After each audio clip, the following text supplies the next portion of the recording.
There are entire civilizations that vanished from Earth without explanation. Not gradually over centuries, suddenly within years or even months. Millions of people who built massive cities, developed advanced technologies, and dominated their regions for hundreds of years just stopped. Their cities were abandoned mid-construction. Their tools left where they dropped them. Their children's toys still sitting where they were playing. In 900 AD, the Maya civilization controlled 40 cities across Central America with a population of 2 million people. They had astronomy accurate to days over millennia, mathematics including the concept of zero before Europe. They abandoned everything. Every city, every temple, every home. Within 50 years, the jungle reclaimed cities that had stood for 800 years. We still don't know what made them leave. The Late Bronze Age collapse destroyed every major civilization in the Mediterranean simultaneously.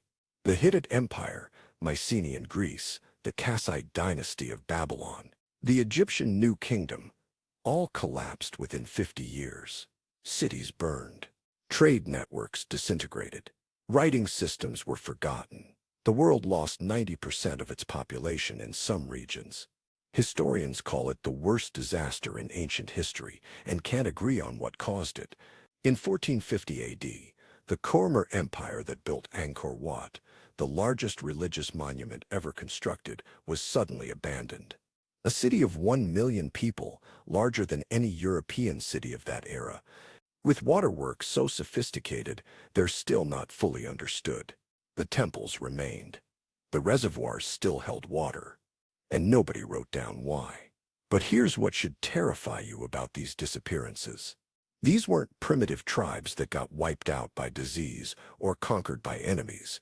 These were advanced civilizations at their peak power with millions of people, sophisticated technologies, and military capabilities that dominated their regions, and something made them abandon everything they'd built and disappear. Something so catastrophic that entire civilizations chose to leave behind their cities, their temples, their homes, and walk away into uncertainty rather than stay. This is the most terrifying unsolved cases of lost civilizations. What we know happened to them, what theories attempt to explain their disappearance, and why the fact that we still don't know what destroyed them should keep you up at night. The Maya collapse, when 2 million people just walked away. Let me start with the one that makes archaeologists the most uncomfortable, because it's the most recent and we have the most evidence, and we still can't explain it. Here's what we know happened. The Maya civilization peaked between 250 and 900 AD in what's now southern Mexico, Guatemala, and Belize. They built 40-plus major cities. Tikal had 100,000 people. Copan had 20,000. These weren't villages, these were metropolises with multi-story stone buildings, ceremonial centers, and infrastructure that required massive coordination. Their technology was insane. They had a writing system with 800-plus glyphs. They calculated the solar year as 365.2420 days. Modern calculation is 365.2422 days. They were off by 17 seconds. They predicted eclipses centuries in advance. They had mathematical concepts that Europe wouldn't discover for another 800 years. And then they left. Not all at once, but in a wave from south to north between 900 and 950 AD.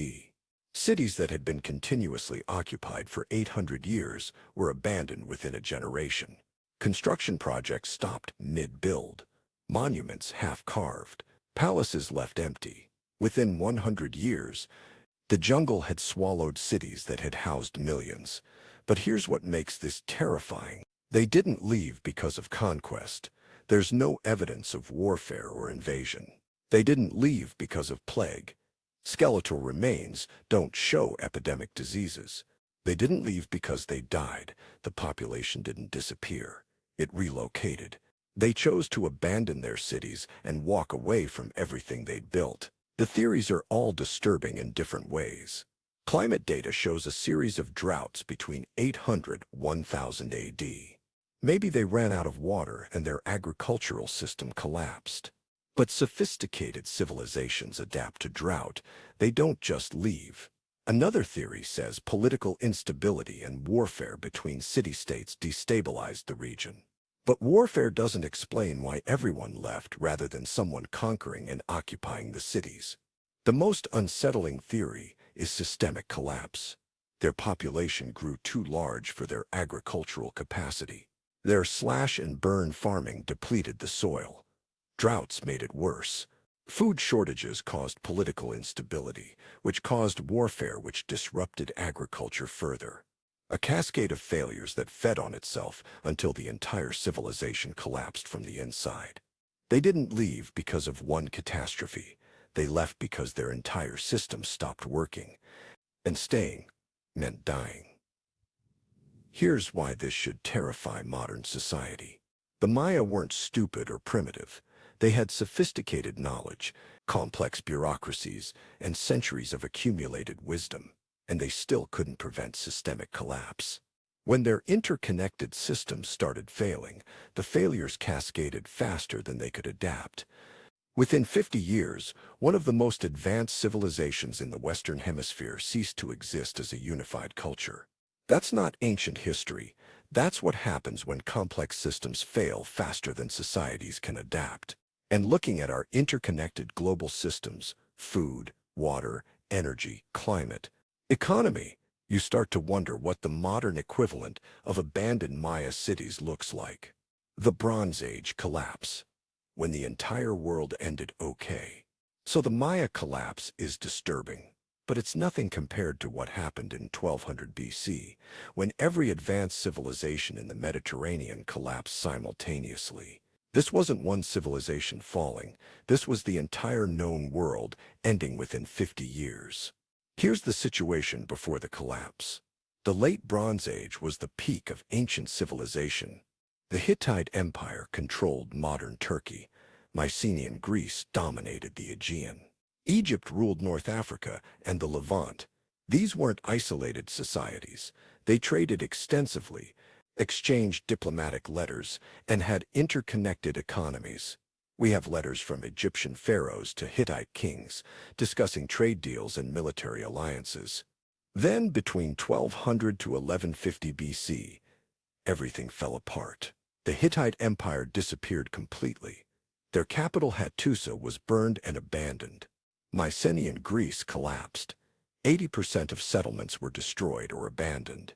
A major trading city was burned so thoroughly that the clay tablets in the palace were fired, preserving a letter that reads, "Enemy ships have been sighted at sea. The city is surrounded.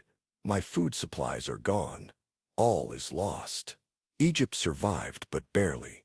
Ramesses III faced invasion after invasion from mysterious sea peoples and wrote, "The foreign countries made a conspiracy. No land could stand before their arms." The Egyptian economy collapsed. They couldn't pay workers. The government weakened. The casualty count was apocalyptic. Archaeological surveys show 90% population decline in some regions. Cities that housed tens of thousands were reduced to small villages of hundreds. Writing systems were forgotten. Greece entered a 400-year dark age where nobody could read or write. Technologies were lost. The palace bureaucracies that managed everything collapsed. Civilization regressed 400 years. But here's the terrifying part. Nobody knows what caused it. There are theories. Climate change caused droughts and famines. Earthquakes destroyed cities. The mysterious sea peoples invaded and conquered everything. Internal rebellions destabilized governments. But none of these explain why every civilization collapsed at the same time. The leading theory is systems collapse. These civilizations were interconnected through trade networks. They depended on each other for tin and copper to make bronze, for grain to feed populations, for luxury goods that legitimized rulers. When one system failed, maybe drought in one region disrupted food supplies, it created cascading failures throughout the network. Food shortages caused migration. Migration caused warfare. Warfare disrupted more trade. Trade disruptions caused more food shortages, a death spiral of interconnected failures. Here's the nightmare scenario that historians won't say directly, but the evidence suggests.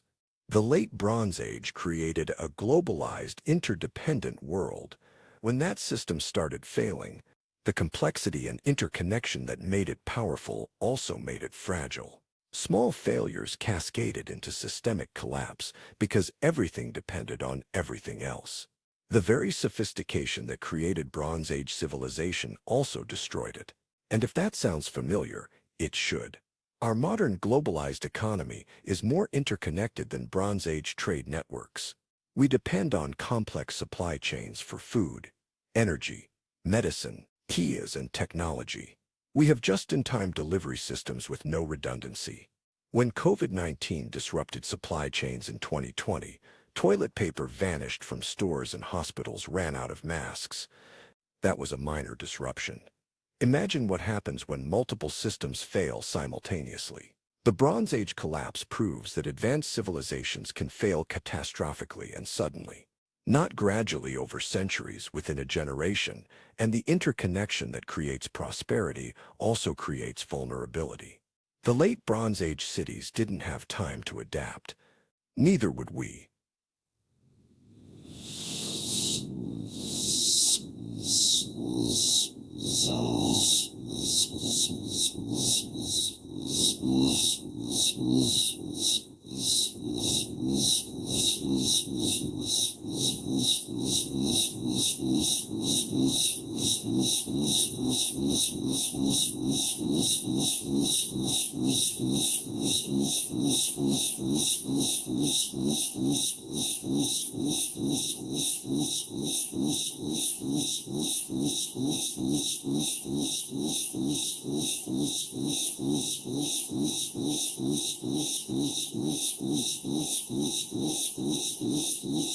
And we have better records, which somehow makes it more confusing, not less.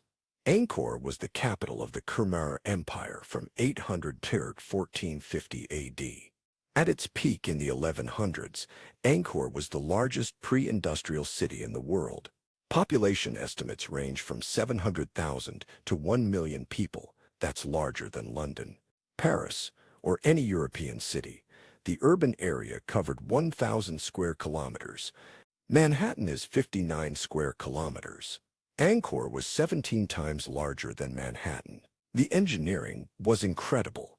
They built Angkor Wat, the largest religious monument ever constructed. They created hydraulic systems with massive reservoirs called barrages that held billions of liters of water. They had canals, moats, and water management infrastructure so sophisticated that modern engineers are still figuring out how it all worked. This civilization had the technology and organization to reshape the landscape on a massive scale. Then, in the 1400s, it collapsed. The exact timeline is debated. But between 1400 to 1450, Angkor was abandoned. A city of 1 million people just left. The temples remained. The reservoirs still held water. The infrastructure was intact. But the people vanished. By 1431, when Thai armies invaded, they found a ghost city. The invasion didn't destroy Angkor. They arrived after it was already abandoned. Here's the mystery. Why would 1 million people abandon the largest, most sophisticated city in the region? There's no evidence of plague, no mass graves, no signs of catastrophic warfare before the abandonment. The city didn't burn. It wasn't destroyed. People just stopped living there. The leading theory involves the same pattern we've seen: systemic environmental collapse. Tree ring data shows severe droughts in the 1300s to 1400s, alternating with devastating monsoons.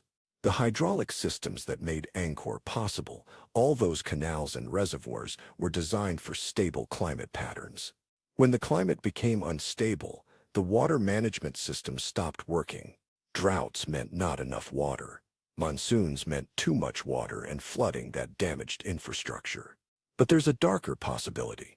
Research published in 2020 suggests the Khmer Empire deforested so much land for agriculture and construction that they altered local climate patterns. The very expansion that made Angkor powerful, clearing forests to build cities and farms, made the region more vulnerable to climate instability. They engineered their own environmental collapse through success, and then the system cascaded. Water management failure meant agricultural failure. Agricultural failure meant food shortages. Food shortages meant political instability. Political instability meant the central government couldn't maintain the massive infrastructure. Infrastructure failure made the water problems worse. The spiral accelerated until living in Angkor became impossible, and the entire population relocated to areas with more stable resources. Here's what makes this collapse uniquely terrifying. Angkor didn't fail because they were primitive or ignorant. They failed because they were too successful. They built a civilization so large and so complex that it required perfect conditions to function. When those conditions changed, the complexity that enabled their success became the fragility that destroyed them. That's called a success trap in systems theory. You optimize your system for current conditions. It works brilliantly. You expand based on that success. You become dependent on the system working perfectly. Then conditions change, and the optimized system can't adapt. The more successful you were, the harder you fall. The pattern nobody wants to acknowledge. You've probably noticed the pattern by now. Three completely different civilizations in different places and different time periods, but the same story keeps repeating. Stage 1, civilization develops sophisticated technologies and grows rapidly. Stage 2, success leads to expansion and increased complexity. Stage 3, systems become optimized for current conditions. Stage 4, environmental change or resource stress disrupts systems. Stage 5, interconnected failures cascade faster than adaptation. Stage 6, systemic collapse and abandonment. The Maya, the Bronze Age civilizations, and Angkor all followed this pattern. Small environmental stresses, droughts, floods, resource depletion created small system failures. Those small failures cascaded through interconnected systems until the entire civilization collapsed. Not gradually, not with warning that allowed adaptation. Suddenly, within decades or even years. And here's the part that should absolutely terrify you. Our modern civilization follows the exact same pattern. We've developed sophisticated technologies. We've grown rapidly. We've created systems optimized for current conditions. We've become dependent on complex, interconnected networks for food, energy, and economic stability. And environmental stresses, climate change, resource depletion, ecosystem collapse are beginning to disrupt those systems. The difference between us and the Maya: scale. When the Maya collapsed, they could migrate to new territories. When Angkor collapsed, people could relocate to smaller settlements. Our global civilization has nowhere to go. There's no empty territory to migrate to. We're all dependent on the same interconnected systems. When those systems fail, we can't just walk away and start over somewhere else. Bronze Age collapse happened when the known world was the Mediterranean. Modern collapse would be global. Maya collapse affected 2 million people. Modern collapse would affect 8 billion, which gave people time to relocate. Modern systems could collapse in months, given how interconnected and optimized they are. Every archaeologist studying these lost civilizations sees the pattern. Successful civilizations with centuries of accumulated knowledge can fail catastrophically when environmental conditions change and systems cascade. They see how complexity creates both capability and fragility. They see how optimization for current conditions creates vulnerability to changing conditions. And then they look at our modern world and see the exact same patterns forming. Climate instability, resource stress, interconnected systems with no redundancy, optimized supply chains that break when disrupted. Political instability as environmental pressures increase, social complexity that makes adaptation difficult. Why these unsolved cases stay unsolved? Here's why these mysteries remain unsolved after decades of research. The answer is uncomfortable.